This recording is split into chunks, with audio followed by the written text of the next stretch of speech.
আমার নবী দয়ার নবী, আমার নবীর লাগো তুলনা, আর তুলনা তো দূরের কথা, আমার নবীর ছায়া মিলে না।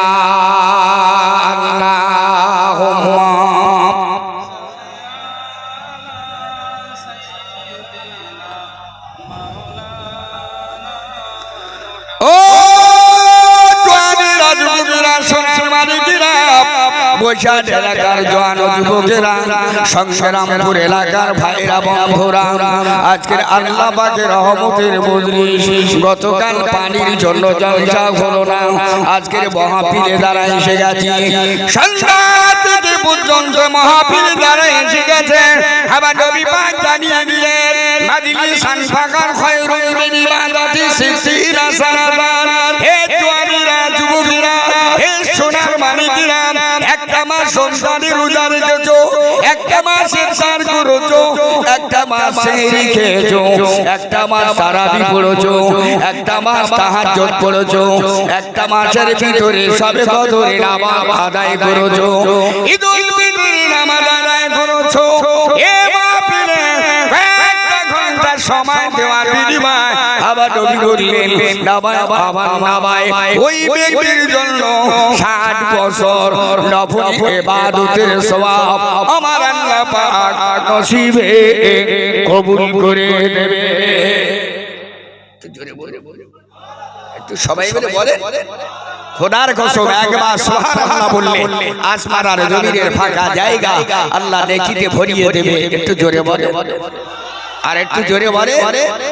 ও জওয়ানেরা, যুবকেরা, সোনার মানিকেরা, যদি নাকি আমরা জাহান্নামী হয়ে যাই, আল্লাহ পাকের জাহান্নাম বড় কঠিন, আল্লাহ পাকের জাহান্নাম বড় আযাব, মউতের আযাব বড় বড় আযাব, মউতের আযাব বড় কঠিন। খোদার কসম, যদি কোনো ব্যক্তি মউতের আযাব থেকে বেঁচে যায়, ওই ব্যক্তি নাজাতে জড়িয়া হয়ে যাবে, জাহান্নামে নাজাত হয়ে যাবে, হাসরের ময়দানে নাজাত হয়ে যাবে, আল্লাহর রহমতে নাজাত হয়ে যাবে, নবীর সুপারিশ নসিব হয়ে যাবে।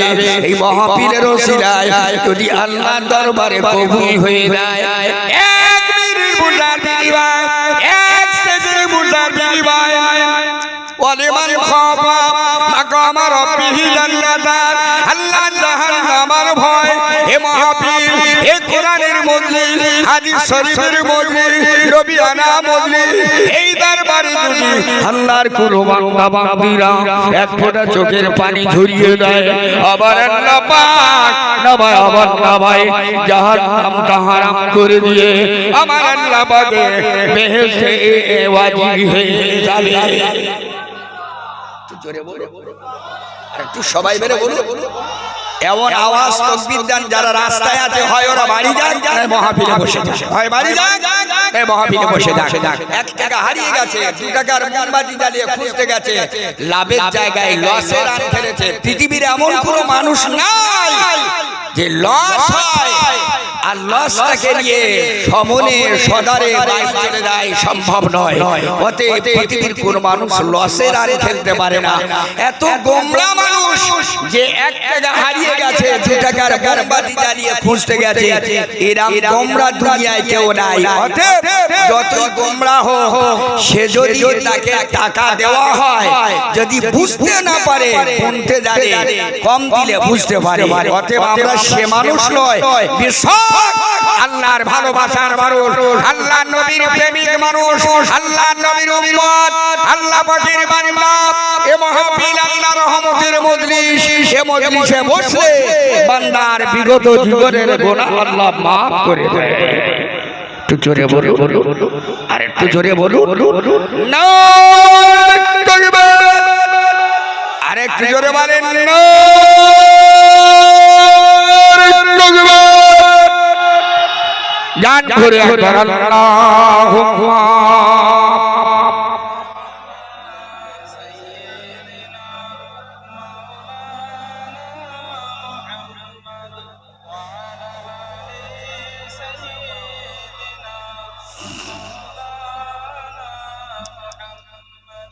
করে আমি একটা আয়াত পড়ব। এই ছোট্ট আয়াতের উপরে ব্যাখ্যা বিশ্লেষণ ইনশাআল্লাহ খুব স্বল্প সময় শেষ করে দেব। খুব সময় বেশি দেব না, যেহেতু আকাশের ওয়েদারও খুব ভালো না, আর মানুষের ওয়াজ শোনার মন মানসিকতা সে আর নাই। আজ 38 বছর আমি ওয়াজ করছি, এই 10 বছর আগে মানুষের ওয়াজ শোনার যে মন মানসিকতা ছিল সব পাল্টে গেছে। তার মানে কি, শুধু মানুষ পাল্টায়নি, বর্তমান যুগ সন্ধিকারে মানুষ বেড়েছে, মসজিদ বেড়েছে, মাদ্রাসা বেড়েছে, রাস্তাঘাট বেড়েছে, জনগণ বেড়েছে, ডাকাত বেড়েছে, চোর বেড়েছে, নামাজি বেড়েছে, মুসল্লি বেড়েছে, টাকা পয়সা বেড়েছে, এমএলএ বেড়েছে, মন্ত্রী বেড়েছে, কমরেড বেড়েছে, নেতার বেড়েছে, গাড়ি বেড়েছে, বাড়ি বেড়েছে, রাজ হয়েছে, সব বেড়েছে, শুধু বাড়ির মানুষের ঈমান, ঈমানটাকে এখনো পর্যন্ত এক নম্বরে তরু তাজা করতে পারেনি। সাহাবায়ে কেরামদের ঈমান ছিল এক নম্বর। মহাপ্রভু বসে যাবার পরে চোখ ভরা পানি, বুক ভরা ব্যথা নিয়ে দোয়া করার পরে জীবনের গোনা মাফ করে আল্লাহর জান্নাতি হয়ে যেত। জোরে বলো, আরে একটু জোরে বলো। তো যাই হোক, আমি একটা কোরআনের আয়াত পাঠ করছি, এরই উপরে আমি আবার ওয়াজ শেষ করে দেব ইনশাআল্লাহ। বিসমিল্লাহির রহমানির রহিম।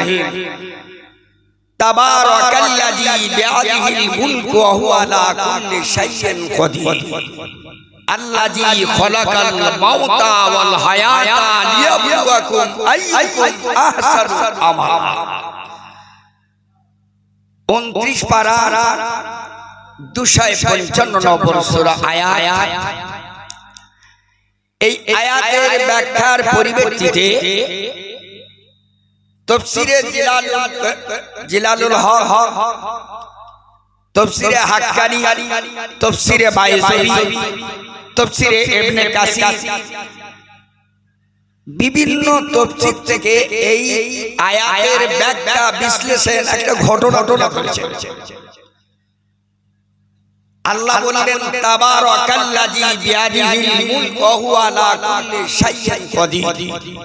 ভালো করে বুঝবেন, আল্লাহ গোটা পৃথিবী তৈরি করেছেন। তো গোটা পৃথিবী তৈরি করার আগে আল্লাহ পাক গোটা পৃথিবীর মনুষ্য জাতিদিগকে জানিয়ে দিয়েছেন তাবারাকাল্লাযী বিয়াদিহিল মুলকু ওয়া হুয়া আলা কুল্লি শাইইন কাদির।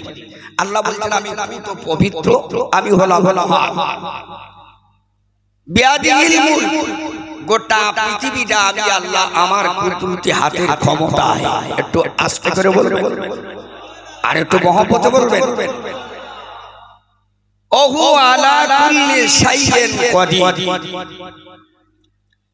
গোটা পৃথিবীর ক্ষমতাবান মহান শক্তি আমি আল্লাহ আমার। এটা হলো আয়াত ব্যাখ্যা। এবারে আরে তাফসীর সারে আল্লাহ পাক পবিত্র, গোটা পৃথিবীর মানুষ আমরা সবাই জানি, খুব ভালো করে বুঝবেন। কিন্তু আল্লাহ পাক পবিত্র হওয়া সত্ত্বেও আল্লাহ কেন বললেন যে আমি পাক এবং পবিত্র? আচ্ছা আপনারা বলেন আল্লাহ পাকে কোন সন্তানাদি আছে না নাই? বলেন, আপনারা বলেন আল্লাহ পাকের কোন সন্তানাদি আছে না নাই? আল্লাহ পাক কাউকে জন্ম দেন না, আল্লাহকে কেউ জন্ম, জোরে বলে, দেন না। কুল হুয়াল্লাহু আহাদ, হে নবী বলে দাও আমি আল্লাহ এক, লাম ইয়ালিদ ওয়া লাম ইউলাদ, আমি আল্লাহ কাউকে জন্ম দেই না, আমাকেও কেউ জন্ম দেয় না। কুল হুয়াল্লাহু আহাদ আল্লাহুস সামাদ, আমি বিলিয়াজ। আল্লাহ কারুর মুখাপেক্ষী নয়, গোটা পৃথিবীর মানুষ আল্লাহর মুখাপেক্ষী, কিন্তু আল্লাহ কারুর দুনিয়ায় মুখাপেক্ষী নয়। আল্লাহর কি কোনো সাহায্য লাগে? আল্লাহর কোন সাহায্য, ক্ষমতা, পাওয়ার ইত্যাদি লাগে? আল্লাহ হলেন গোটা পৃথিবীর মালিক, তার হাতের মুঠোর ভিতরে পৃথিবীর সব। তিনি যদি বলে কোন হয়ে দাও, মুহূর্তের মধ্যে হয়ে যাবে, আর যদি বলে ফায়াকুন, সঙ্গে সঙ্গে ধ্বংস হয়ে যাবে। আল্লাহ সামান্য একটু হুকুম করে দিলেন, কোথায় কোথায় বলে? সামান্য একটু করে আল্লাহ পাক শুধু কোন বলে দিলেন, দুবাই। কোটি কোটি কোটি মিলিয়ন ডন টাকা একেবারে তছনছ হয়ে গেল, বাড়ি গাড়ি সব তছনছ হয়ে গেল, পৃথিবী শেষ, একেবারে শেষের মতন একটা কিয়ামত হয়ে গেছে ছোটখাটো। আল্লাহ নবী মুসা, আল্লাহ নবী ঈসা রূহুল্লাহ, আল্লাহ পাক তো পবিত্র কেন বললেন আমাকে বলতে হয়, আপনারা বুঝতে পারবেন। ও সোনার মালিকেরা, আল্লাহ পাক 1,00,000 মতান্তরে 2,24,000 নবীকে দুনিয়ায় পাঠালেন। নবী আদম আলাইহিস সালাম থেকে এ যাবত পর্যন্ত বিশ্ব নবী পর্যন্ত 1,00,000 মতান্তরে 2,24,000 নবীকে পাঠালেন। সবাইকে একই বুঝি দিলেন, একই বাক্য দিলেন, একই কথা দিলেন, লা ইলাহা ইল্লাল্লাহ। তার সঙ্গে নবীদের নামটা জুড়ে দিলেন, ঈসা রূহুল্লাহ, লা ইলাহা ইল্লাল্লাহ। মুসা কালিমুল্লাহ, লা ইলাহা ইল্লাল্লাহ। ইব্রাহিম খলিলুল্লাহ। এমন করে আল্লাহ পাক প্রত্যেকটা নবীকে একই কলেমা দিলেন, তার সঙ্গে নবীর নামটা জুড়ে দিলেন। ও প্রত্যেকটা নবী আল্লাহর কলেমার দাওয়াত, দ্বীনের দাওয়াত, ইসলামের দাওয়াত, শরিয়াতের দাওয়াত, ভালাইয়ের জন্য প্রত্যেকটা নবীকে আল্লাহ পাক রাহবার হিসেবে পাঠালেন। আল্লাহ পাক প্রত্যেকটা নবীকে মুআল্লিম হিসেবে, আল্লাহ পাক উস্তাদ হিসেবে, শিক্ষক হিসেবে প্রত্যেকটা নবীকে পাঠালেন। প্রত্যেকটা নবীর ভালো আর মন্দ জানার জন্য, বাঁচার জন্য প্রত্যেকটা নবীকে আল্লাহ পাক জাহান্নাম জান্নাত সব বুঝাবার জন্য, দেখাবার জন্য পাঠালেন।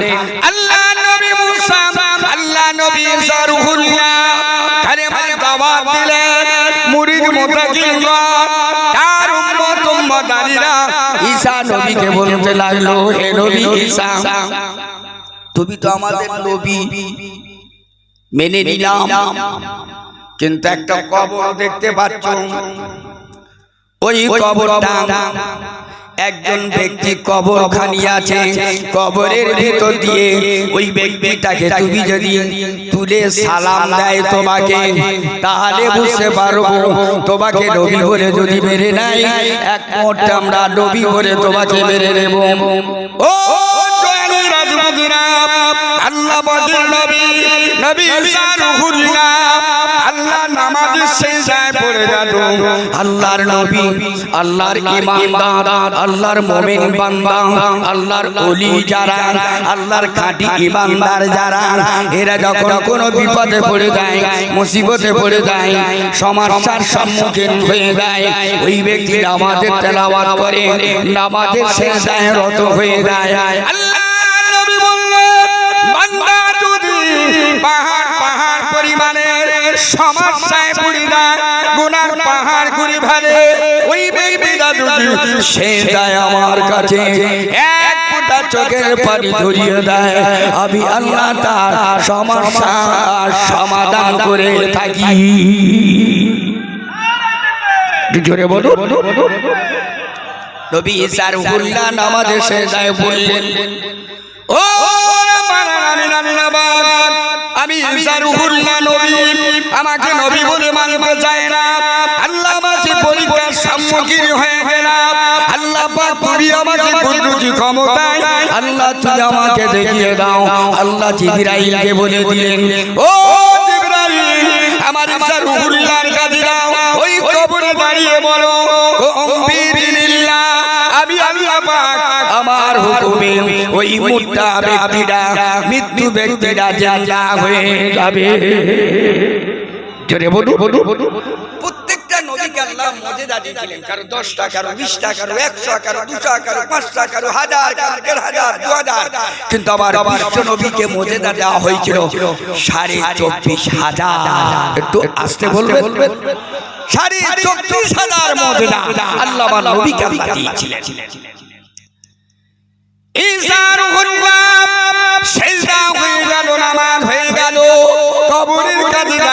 আলাইকুম বিইذنিল্লাহ। সঙ্গে সঙ্গে একজন ব্যক্তি দাঁড়িয়ে গেল, আসসালামু আলাইকা ইয়া ঈসা রুহুল্লাহ। আমার চাচা যান, আমি আপনাকে সালাম দিলাম। এই সালামটা আমার আব্বার তরফ থেকে সালাম দিলাম। জোরে বলতে পারবেন? কে সালাম দিলেন? সালামটা কে দিলেন? আরে আমার আওয়াজ আপনারা বুঝতে পারছেন না? যিনি কবর থেকে উঠে দাঁড়িয়ে সালাম দিলেন কাকে? ঈসা নবীকে। দেখি বলছে, আমি আপনাকে সালাম দিলাম আমার আব্বার তরফ থেকে, আমার তরফ থেকে না, আমার আব্বার তরফ থেকে আপনাকে সালাম দিলাম। ঈসা আলাইহিস সালাম বললেন, তা কি করে হয়? আরে কি ব্যাপার? আরে তুমি ঘটনাটা খুলে বলো তো, কোথাকার কে তুমি? কোথায় তোমার বাড়ি? তোমার আব্বা কে? তুমি তোমার আব্বার তরফ থেকে আমার সালাম দিয়েছো। আমি গল্প বলছি না। আল্লাযী খালাকাল মাউতা ওয়াল হায়াতা লিয়াবলুয়াকুম আইয়ুকুম আহসানু আমালা। আল্লাহ গোটা পৃথিবীর সর্বপ্রথম মউতকে সৃষ্টি করেছেন। আর মউতটা কিভাবে হয়, কিভাবে হলো, আর মউত কিভাবে হতে পারে, তাফসীরে বাইজুবি থেকে, জিলালুল কুরআন থেকে এই ঘটনাটাকে উল্লেখিত করে তুলে ধরেছে মউতের ব্যাপার, মউত সম্পর্কে। ইমাম কুরতুবী রাহমাতুল্লাহ আলাইহি তাফসীর করকরা তিনি বর্ণনা করছেন যে ঈসা নবী ওই লোকটাকে জিজ্ঞেস করলেন, বাবা তুমি কে? তোমার আব্বার তরফ থেকে তুমি আমাকে সালাম দিয়েছো মানে? ও নবী সারুহুল্লাহ, আমি অন্য কেউ নয়। আমি এই কবরে দীর্ঘ 1 বছর নয়, 2 বছর নয়, 4,500 বছরে কবরে শুয়ে আছি। আমার 4,500 বছর আগে মৃত্যু হলো, 4,500 বছর কবরে আছি। এই 4,500 বছর পরে আপনি তখন আল্লাহর হুকুমে ডেকেছেন, আমি আপনার দরবারে হাজির হয়েছি। আমি অন্য কেউ নয়, আমি গোলাম হযরত নূহ নবীর বেটা, আমার নাম হলো শাম। জোরে বলো, আরো জোরে বলো। নারী দেখবে 4,500 বছর আগে আমি মারা গেছি। আমার আব্বা নূহ আলাইহিস সালাম বলেছিলেন, বাবা 4,500 বছর পরে তোমাকে উঠতে হবে, জামানার নবী ঈসা রুহুল্লাহর সঙ্গে তোমার কথা বলতে হবে। আর ঈসা রুহুল্লাহর সঙ্গে যখন তুমি কথা বলবে তখন তুমি আমার তরফ থেকে সালাম দিও। তাই আমি আমার আব্বার তরফ থেকে হে ঈসা রুহুল্লাহ নবী আমার চাচা আপনাকে সালাম দিলাম। কারণ একজন নবী আরেকজন নবীর ভাই, একজন নবী আরেকজন নবীর খবর রাখে। তাই আমি শামের বেটা, আমি নূহ আলাইহিস সালামের বেটা শাম। তাফসীরে বাইজুবিতে তাফসীর করকরা লিখেছেন ইনি নবী, আবার কেউ কেউ বলেছেন নবী নয়। তো নবী না হলো তিনি একজন নবীর বেটা, মানে আওলাদে নবী। একটু জোরে বলবেন সুবহানাল্লাহ। কত বছর পরে উঠেছে? 4,500 বছর পরে আল্লাহ নবী জারুহুল্লাহ বললেন, হে নবী জারুহুল্লাহ, হে আল্লাহর বান্দা, হে আল্লাহর বান্দা শাম, ও নূহ নবীর বেটা, আমার ভাইপো তুমি যখন চাচা বলো তো 4,500 বছর আগে তোমার মউত হলো, 4,500 বছর তুমি কবরে ছিলে। এই 4,500 বছর কবরে থাকার বিনিময় বিষয় বৃত্তান্ত ঘটনাটা খুলে বলুন। 4,500 বছর তুমি কবরে কোন হালতে ছিলে?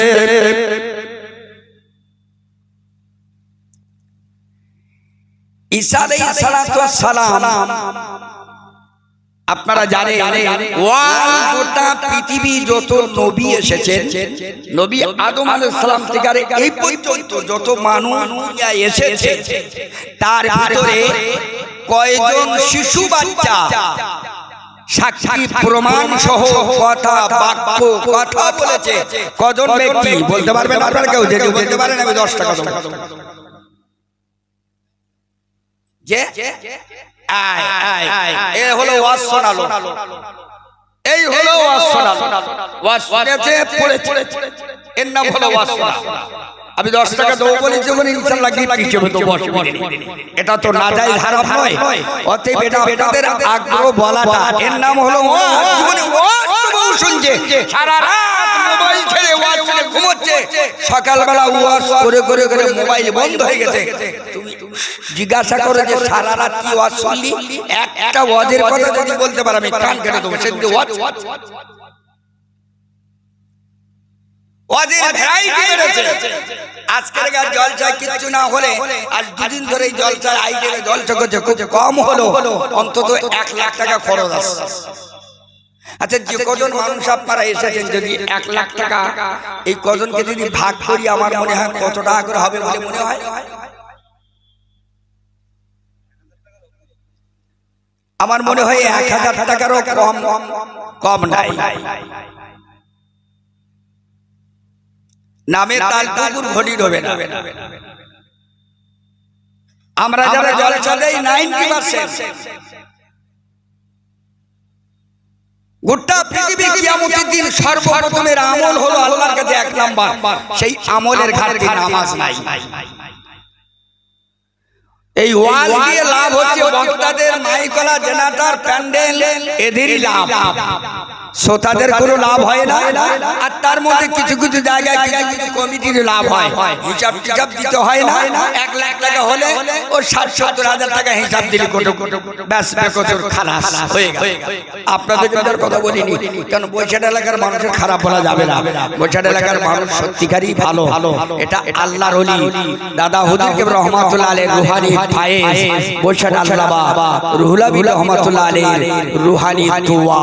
একটু আস্তে করে বলবেন, আর একটু আস্তে বলবেন।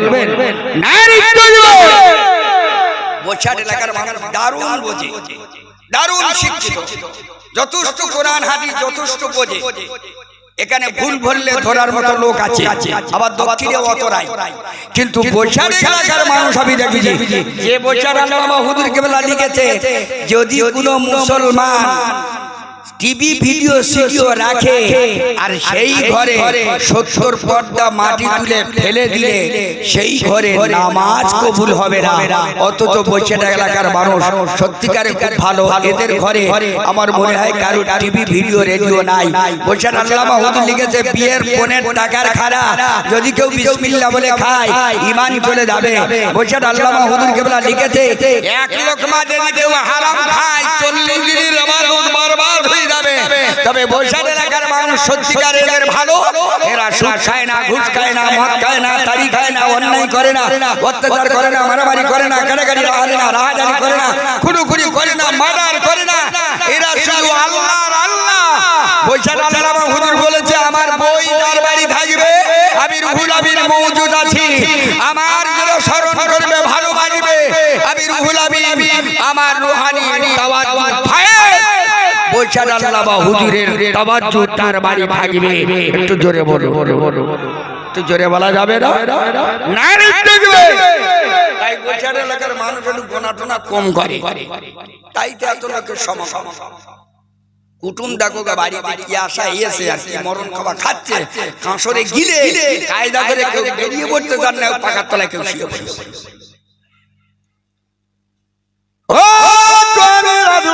সোনার মানিকেরা বিস্তারিত আলোচনা আপনাদের দিতে পারবো না, বিস্তারিত কথা বলার সময় হবে না। আল্লাহ নবী ঈসা রুহুল্লাহ ওই ব্যক্তিকে জিজ্ঞাসা করলেন, 4500 বছর কবরের ভিতরে আছো, ও আল্লাহ নবীর বেটা বলো বলো বলো বলো 4500 বছর কিভাবে তোমার কাটলো? শ্যাম বলছেন, হুজুর 4500 বছর আগে আমার যখন মওত হবে, আজরাইল আলাইহিস সালাম আমার কাছে এসেছে। তো আজরাইল আলাইহিস সালাম এসে আমার রূহটা যখন কবজ করতে গেল, রূহটাকে কোনো মাথা ধরতে পারছে না।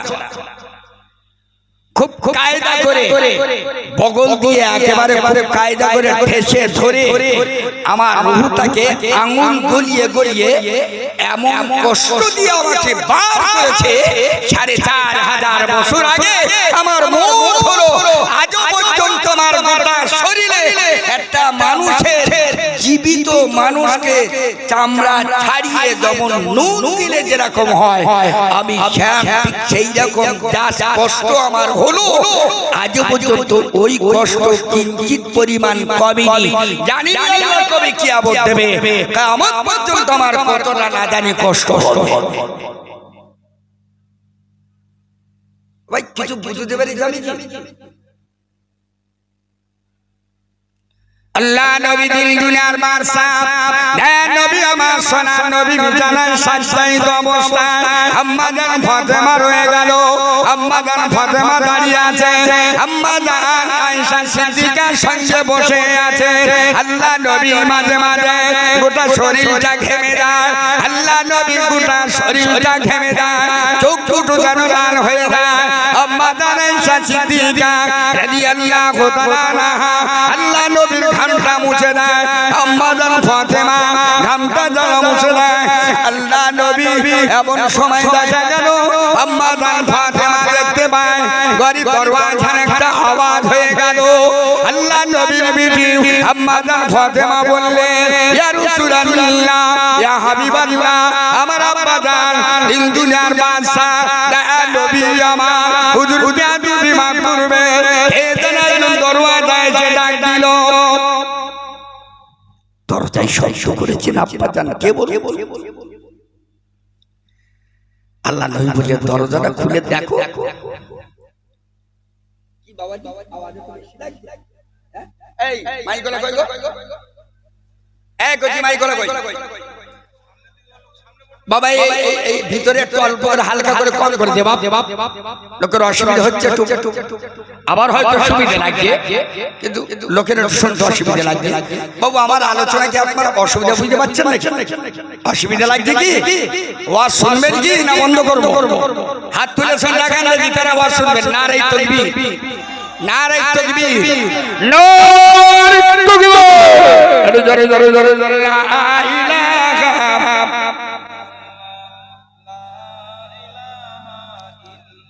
একটু জোরে জোরে বলেন, মুহাম্মাদুর রাসূলুল্লাহ, আল্লাহুম্মা সাল্লি আলা।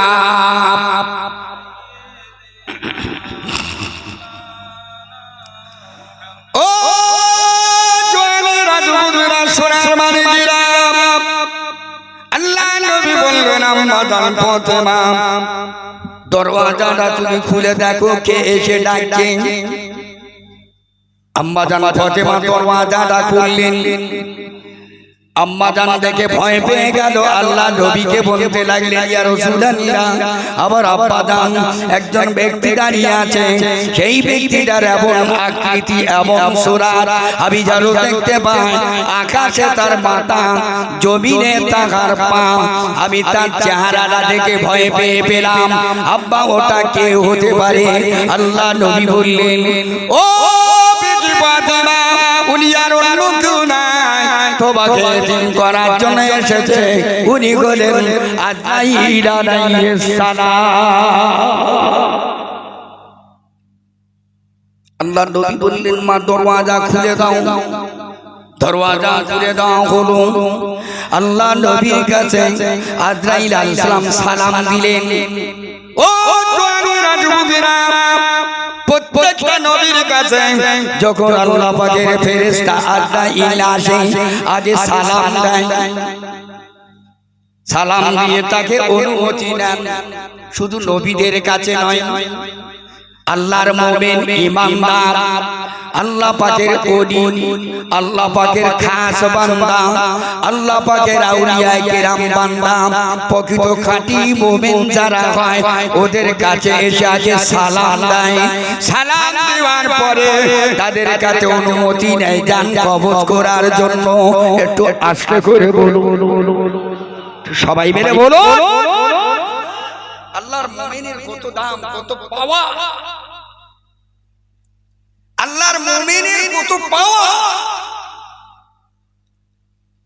আচ্ছা ভাই, কাবার দাম বেশি না বান্দার দাম বেশি বলতে পারবে? কাবার দাম বেশি না বান্দার দাম বেশি বলে?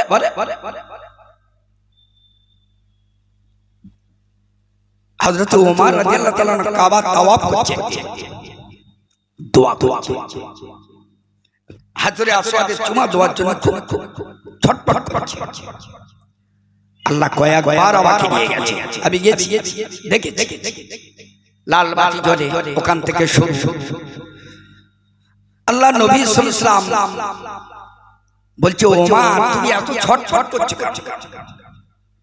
বলছে, ইয়া রাসূলুল্লাহ, আমি যদি কাবায় একবার চুমা দিতে পারি, আল্লাহ আমাকে কবুল করে জীবনের গুনাহ খাতা মাফ করে দেবে। জোরে বলো, আর একটু জোরে বলো।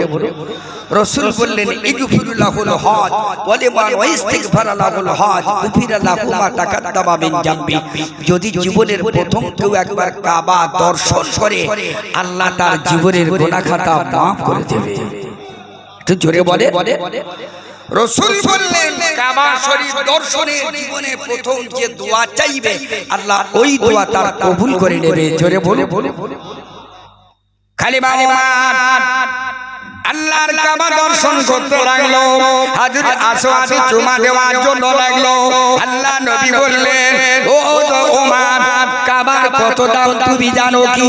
কাবার কত মর্যাদা তুমি জানো কি? হে ওমর, হযরত আসওয়াদে চুমা দিলে তোমার গুনাহ মাফ হয়ে যাবে। ওই নীল বাতি যেখান থেকে জ্বলে, লাল বাতি যেখান থেকে জ্বলে, ওই সুদা যদি বিসমিল্লাহ আল্লাহু আকবার হাতটা যদি কাবা দিকে, হযরত আসওয়াদের দিকে একবার যদি বুঝা লাগাও, ডাইরেক্ট চুমা খেলে যে সওয়াব, ইনডাইরেক্ট চুমা সেই সওয়াব। তবে মানুষের আশা চায় ডাইরেক্ট একটু চুমা খাওয়া। ও যদি উমা তুমি ব্যস্ত হও না, ও উমা তুমি কি জানো কাবার দাম বেশি না তোমার দাম বেশি? কাবার দাম বেশি না মুমিনের দাম বেশি? কাবার দাম বেশি না বান্দার দাম বেশি?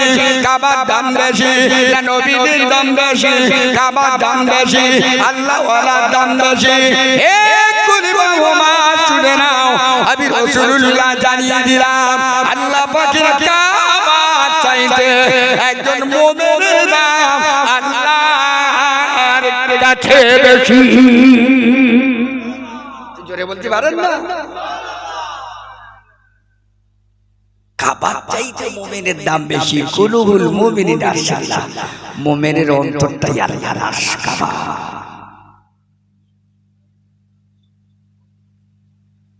শেষ করে দেবো কি?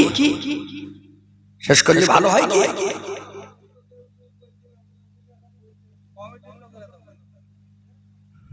ওরে সালাম বলে নিয়ে, সালাম বলে দিয়ে অল্প সময় বিদায় দেবো। ইয়া নবী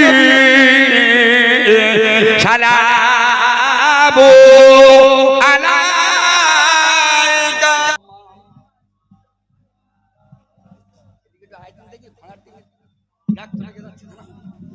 দে থাকে কালেমা লা ইলাহা ইল্লাল্লাহ।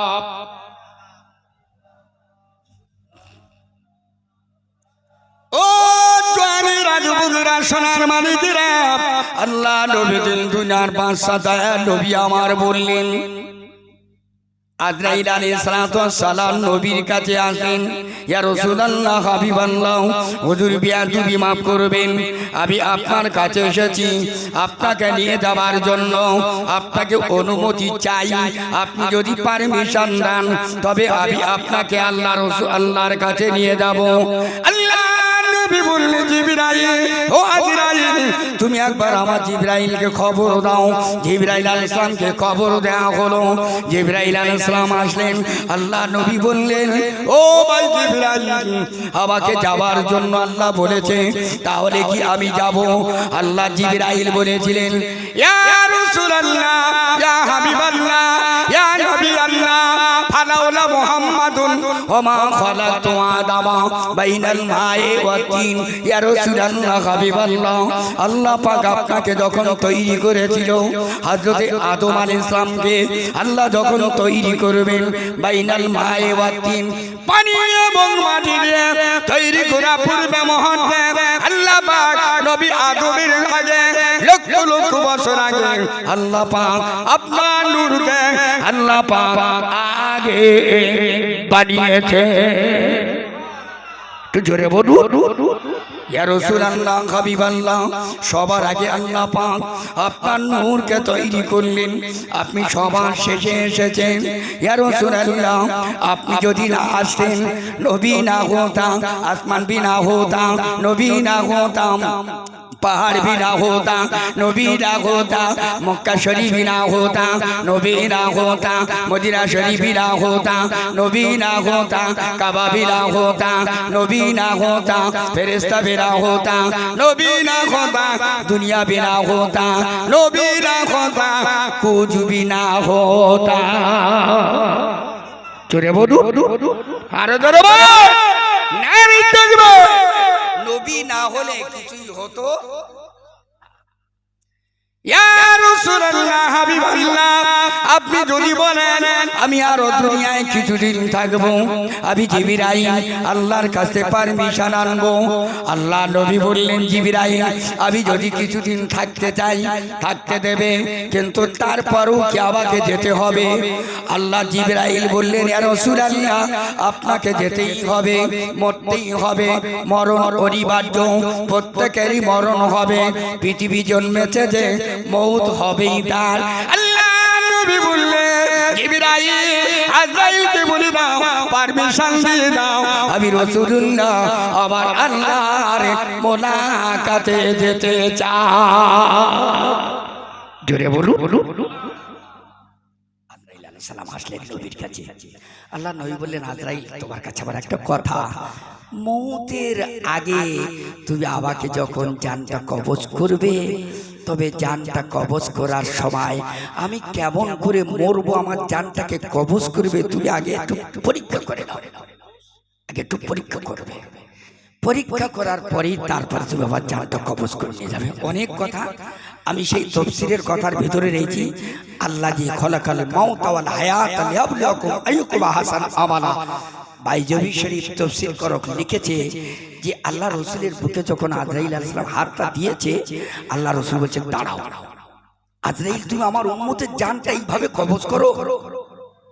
तमाम পৃথিবীতে যত উম্মত আছে तमाम উম্মতের মৌতের কষ্টটা আমি রাসূলুল্লাহ আমার বুকে চাপিয়ে দিয়ে আদায় করে দাও, আমার উম্মতকে যেন ওই কষ্ট দিও না। একটু আস্তে বললে সবাই মিলে বলো। আজরাইল বললেন নো নেভার রাসূলুল্লাহ, আমি ওই কথা মানতে পারবো না, এতটুকুনি মানতে পারি ইয়া রাসূলুল্লাহ। সূরা বাকারায় 255 নম্বর আয়াত একটা সূরা আছে আয়াতুল কুরসি। এই আয়াতুল কুরসিটা যদি কেউ 5 ওয়াক্ত ফরজ নামাজের পরে একবার করে যদি পড়তে পারে, আমি আজরাইল আল্লাহর হুকুমে কথা দিলাম ওই ব্যক্তিটার জান আমি যখন কবজ করব, মায়ের স্তন পান করতে করতে বাচ্চা যখন ঘুমিয়ে যায়, আমি আজরাইল ঠিক সেই রকম ভাবে ঈমানদার হিসেবে আমি তার জানটা কবজ করে নিয়ে আল্লাহর ইল্লিনে পৌঁছে দেব। জোরে বলো আর একটু জোরে বলো। ভাই এই তাফসীরের ব্যাখ্যায় বহুত আলোচনা আমি পারবো না, সবাই দিতে পারবো না, যেহেতু টাইম নেই। আপনারা ছটপট করছেন, আমারও ছটপট হচ্ছে, যেহেতু আল্লাহর অশেষ দয়া আপনাদের কাছে সবাই বেশি দিতে পারছেন, এবং ছেড়ে দিলাম। ছোট্ট একটা কথা বলে আমি বিদায় দেবো। ইউসুফ আলাইহিস সালামকে যে কুয়ায় ফেলে দেওয়া হয়েছিল, ওই কুয়াইতে তুলে নিয়ে যে বাজারে বিক্রি করা হয়েছিল, বাজারটার নাম কি?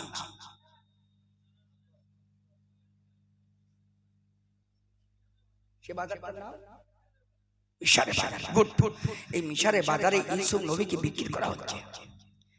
একজন মহিলা বয়স্ক বৃদ্ধা মা দৌড়ে দৌড়ে যাচ্ছে। জওয়ান ছেলেরা জিজ্ঞেস করছে মা দৌড়াচ্ছ কেন? তবে আমি দৌড়াচ্ছি ইউসুফ নবীকে কিনবো বলে। বলে বুড়ি মা তোমার কাছে কত টাকা আছে? তো বলে আমার কাছে বড্ড জোর একটা সুই আর একটা সুতো। কি আছে? জওয়ানটা হাসছে। বুড়িমা বলছে তোমরা হাসছো কেন বাবা? জওয়ানেরা বললে বুড়িমা এই জন্য হাসতে লেগেছি, মায়েরা হলো একটু বুদ্ধি কম। আল্লাহ কোরআনে বলেছে রিজালু কাওয়ামুন আলান নিসা, মুখ্যমন্ত্রী যত বড় হোক না কেন ইনি একজন মহিলা, কিন্তু একজন পুরুষের থেকে 1% জ্ঞান হলো বেটা ছেলের থেকে মেয়ে ছেলের কম। আল্লাহ পাক মেয়ে ছেলের প্রাধান্য, মেয়ে ছেলে নিচে থাকবে, বেটা ছেলে উপরে থাকবে। বর্তমান যুগ সন্ধিকালে মেয়ে ছেলেরা উপরে আছে, বেটা ছেলেরা নিচে আছে। আগে দেখতাম বেটা ছেলেরা এরা বাইরে কাজ করে আর বাইরে ইনকাম করে মায়েদের দিকে খেত, এখন মায়েরা ইনকাম করে, এখন ছেলেরা বসে বসে খায়। তবে আপনার বসিরহাট এলাকার মানুষ নয়, বেটা ছেলেরা ইনকাম করে, এখন মেয়ে ছেলে ইনকাম করে। যাই হোক, বুড়িমা বলছে বাবা তোমরা হাসছো কেন? জওয়ানেরা বলছে বুড়িমা এই জন্য করে হাসছি, তুমি ইউসুফ নবীকে চেনো? তো বলছে হ্যাঁ চিনি। তো বলছে তার কত দাম তুমি জানো? তো বলছে হ্যাঁ জানি। তো বলছে ইউসুফ নবীকে তুমি একটা সুই আর সুতো দিয়ে কিনতে যাচ্ছ? ইস, ইউসুফ নবীকে কিনতে গেলে মিশরের কোনো মানুষ কিনতে পারবে না। ইউসুফকে কিনতে গেলে একমাত্র মিশরের বাদশা আজিজ ছাড়া কেউ কিনতে পারবে না। মা তুমি সুই আর সুতো নিয়ে বেকার দৌড়ো না, যেহেতু তোমার ছোটা দাই বেকার হয়ে যাবে। 1 টাকা হারিয়ে গেছে, 2 টাকার মোমবাতি জ্বালিয়ে খুঁজতে যাওয়া হবে। বুড়িমা ঝরঝর করে কাঁদতে লাগলো, চোখের পানি বইতে লাগলো, বুড়িমা চোখের পানি ধরতে লাগলো। ও জওয়ানেরা, যুবকেরা, আমার সোনার মানুষেরা, আল্লাহ নবী আল্লাহর বান্দি বুড়িমা কাঁদতে কাঁদতে চোখের পানি ধরিয়ে দিল। জওয়ানেরা জিজ্ঞাসা করলো বুড়িমা তুমি এত কান্না কেন কাঁদো? বুঝতে পেরেছি তোমাকে যেতে দিলাম না, এই জন্য করে তুমি কাঁদো। বুড়িমা বলছে না না না, ও জওয়ানেরা, যুবকেরা, আল্লাহ পাক বলেছেন আমার বান্দা যদি কেউ আমার নবীকে ভালোবাসে, কুলিন কুনতুম তুহিব্বুনাল্লাহ, যদি কেউ আল্লাহকে ভালোবাসতে চায়, আল্লাহকে পেতে চায়, আল্লাহকে মহব্বত করতে চায়, আল্লাহকে কাছে নিতে চায়, ওই ব্যক্তিরা জানো আমার নবীকে ভালোবাসে, আমার প্রাণ প্রিয়কে ভালোবাসে। ওয়াগফির লাকুম যুনুবাকুম, আমি আল্লাহ পাক আমাকে ভালোবাসা হবে, তার বিগত জীবনের গুনাহ খাতা আমি আল্লাহ মাফ করে দেব। জোরে বলুন। ইউসুফ হলো একজন ভালো মানুষ, আল্লাহর নবী। ইউসুফকে কিনতে পারবো না আমি খুবই ভালো জানি, তবে ইউসুফের কেনার খাতায় সুই আর সুতো দিয়ে যদি নামটা আমি জমা দিতে পারি। ও জওয়ানেরা, যুবকেরা, সোনার মানিকেরা, কিয়ামতের দিনেতে আল্লাহ পাক হাসরের ময়দানে কোটি কোটি মানুষ যখন হাজির হয়ে যাবে, কোটি কোটি মানুষ দাঁড়িয়ে যাবে, ইয়া নফসি ইয়া নফসি করবে। কিয়ামতের দিনেতে আল্লাহ পাক সর্বপ্রথমে কোন মানুষটার হাতে, কোন মানুষটার হাতে, ডান হাতে আমলনামা দেবে। যে ভাই বলতে পারবে 20 টাকা দেবো। কিয়ামতের দিন আল্লাহ সর্বপ্রথমে কার হাতে ডান হাতে আমলনামা দেবে? যে বলেন, ভুল হোক যাও কাটা বলেন, আমি ইনশাআল্লাহ উত্তর দিচ্ছি। বলেন হযরতে রাসূলুল্লাহ সাল্লাল্লাহু আলাইহি ওয়াসাল্লামের আমলনামাটা লাগবে রে বাবা। রাসূলুল্লাহ স্বয়ং নিজেই তিনি উম্মতি মুহাম্মাদের জন্য আমলনামা হাতে দেওয়ার জন্য ব্যস্ত। রাসূলুল্লাহর হাতে আমলনামা আসবে। সারা জীবন ওয়াজ শুনে শুনে সারা জীবন বুড়ো হয়ে গেল, মানে পা এক পা কবরে, চুল পেকে কালো হয়ে গেছে। চুল পেকে কালো হয় না? এটা কি বলে, চুল পেকে কালো হয় না? এবার চুল পেকে কি হয়? আর যদি আমি কালো করে দেখাতে পারি, তার মানে মডার্ন যুগ। কালো চুল সাদা হলো, সাদা চুলে কালো দিল, কালো দিয়ে সারা জীবন নামাজ পড়ে কপালে ঘাটা ফেলে দিল, তার নামাজ কবুল হলো কিনা আল্লাহই বলতে পারলো। তবে কলম লাগালে নামাজ হয় কিনা সেটা আপনারা মুফতিদের কাছে জেনে নেবেন, জারির অবশ্যই আপনাদের বলতে হবে না। তো যেহেতু সারা জীবন ওয়াজ শুনে শুনে এখনো পর্যন্ত জানাজার নামাজে দাঁড়িয়ে বলতে, ইমাম সাহেব নিয়ত বলে দাও। যদি ইমাম সাহেব বাই চান্স কোনোদিন যদি নিয়ত না বলে, নিয়তে যদি নামাজে জানাজা পড়িয়ে দেয়, তারপরে ইমাম সাহেব থেকে টেকা মুশকিল, ও আর ইমামতি থাকবে বলে বলে হয় না। সারা জীবন ইমাম সাহেব ঈদের নামাজে নিয়ত বলে দাও, ইমাম সাহেবের 4000 টাকার বেতন রেখেছি, সরকারি দিচ্ছে 2.5, আমি দিচ্ছি 2.5, অত খাচ্ছি 5000 টাকা বেতন পেয়ে তুমি খুব মুস্তানি দিচ্ছ, অতএব তুমি আমার নিয়ত বলবে না, এ চলবে না, বলতে হবে তোমার, নাই তোমার চাকরি বন্ধ। আপনাদের কিন্তু কথা বলি, সারা জীবন ইমাম সাহেব নিয়ত বলে দেবে, সারা জীবন ইমাম সাহেব জানাজার নিয়ত বলে দেবে, মাটি দিচ্ছে মিনাহা খালাকনাকুম ওয়া মিনহুম ওয়া মিনহা নুখরিজুকুম, ইমাম সাহেব বলে বলে যখন দম হয়ে যাচ্ছে একটু চুপ করে এসে কিছুক্ষণ পরে একজন নামাজ নি, কালাম নি, রোজা নি, হজ নি, যাকাত নি, একজন মাতাল মদখোর, সেও দাঁড়িয়ে বলে ইমাম সাহেব দাঁড়িয়ে রয়েছো কেন, দোয়াটা বলে দিতে পারো না, দোয়াটা বলো না, যখন ওর বাপের চাকর ও বলে দেবে তবে। মানুষ কত বড় নেমো খারাপি হয়ে গেছে দেখো, কালেমা খতম বাড়িতে যখন কালেমা খতম হয় সকাল 8টা থেকে 7টা থেকে বেজোরা এসে 11টা পর্যন্ত কালেমা পড়েছে, 500 লোকের আইটেম করেছে, 50 জন লোক কালেমা পড়েছে, বাকি 450 লোক এইবারে ঠিক টাইমে এসে পিছনে সব বসে গেছে।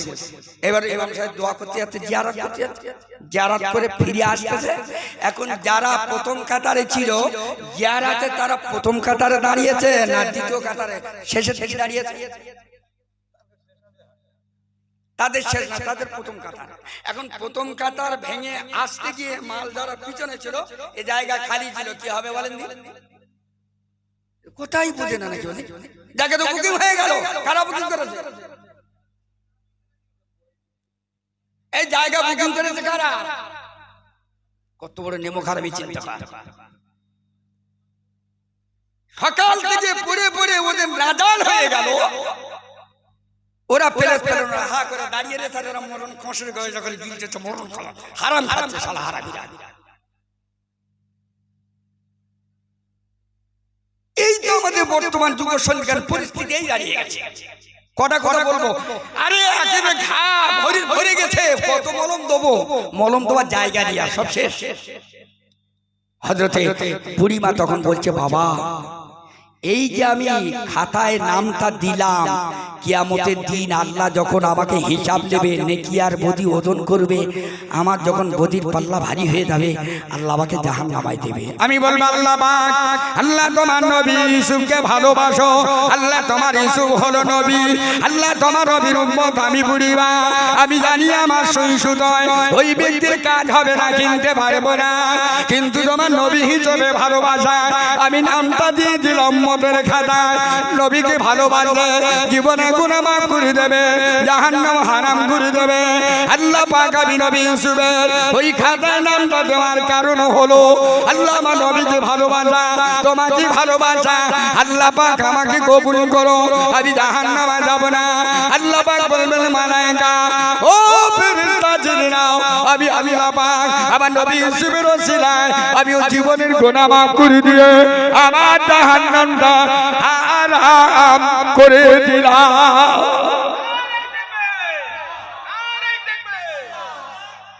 এখন আপনাদের বলি, ইউসুফ নবীর দাম বেশি না আমার বিশ্ব নবীর দাম বেশি? কথা বলে, নবীদের দাম তো আছেই আছে।